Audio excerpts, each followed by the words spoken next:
This is the VZ58. Remember, the VZ basically stands for model, and the 58 is the year it was adopted. This was designed under the project code name Broom in 1956, shortly after examining the then new AK-47. Now keep in mind the AK was originally a stamp receiver, but due to some production problems, the AKs were being built with milled receivers until the late 50s. It was the milled receiver version that the Czech designers had reviewed, and it's one of the reasons why the Model 58 has the milled receiver. They kept the general layout the same, as there was no functional reason to change it. But the Czech designers saw reason to change the weapon internally, starting with the gas piston, which was an improvement over the AK design, as well as the fire control group, as the AK had a habit of firing out of battery at the time. Bad thing for a combat weapon. The end result was a rifle that shared the same basic look, but not a single part, including the magazine. The Model 58 is lightweight, very good ergonomics, better than the AK in many ways. The 58 borrowed a great deal from the AK, improved it, and made it their own.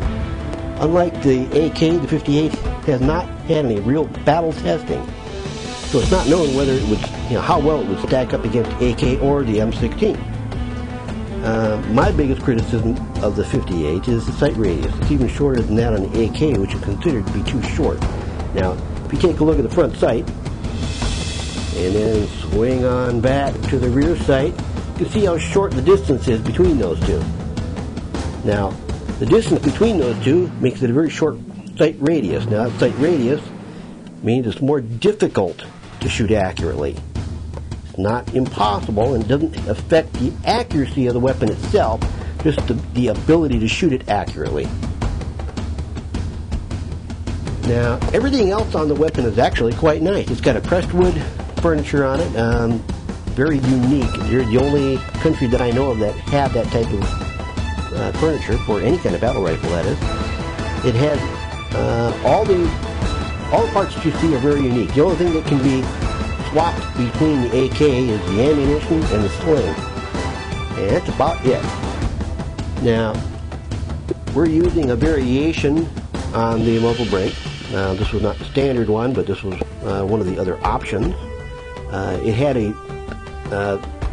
as you can see, it's got a bayonet lug underneath there, and that right there can be used to attach a bayonet, of course, but it attaches differently than an AK. Now, the gas piston system is an improvement over the AK. You can pull that gas piston right out with one hand without any problem at all, and you can use that to clean it and everything else. It's a much better design than the AK version. As you can see, there's no real stampings other than the very back receiver cover, and even that right there is strengthened quite a deal, quite a bit actually. You can see the ribs there; those are for strength. It's got a fairly small pistol grip, but it still fits the hand quite nicely. Another slight complaint is on the magazine release. You notice the magazine release right here? Well, it's a little bit hard to reach with gloves.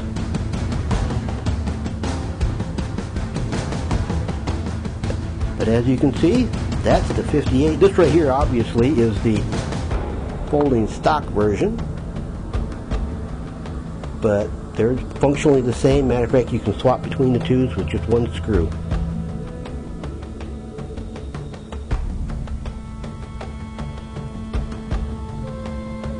Now, the AK-47 was largely replaced by the AK-74. The Model 58 was due to be replaced by the 5.56mm NATO CD2000, but the project was later canceled. It should be noted that the AK-74 obviously was a stamped receiver, and the CD2000 was also a stamped receiver. So they were very closely designed. Even the top cover on the CD2000 was stamped. So it shared a lot more with the AK, even in the 74 version. But like I said, all the internal parts, everything else is different. It's a whole new design, but it's still based on the AK-47, making it a variant of the AK. Just like that, the Israeli Galil is a variant of the AK, even though it's part AK and part M16. So there you have it, the VZ58. Just a quick pass on the right hand side so you can see that. You can see the selector. Obviously you can see the rear stock and the charging handle. Otherwise, the same as the other side. Overall, fine weapon. Less recoil, at least for most people.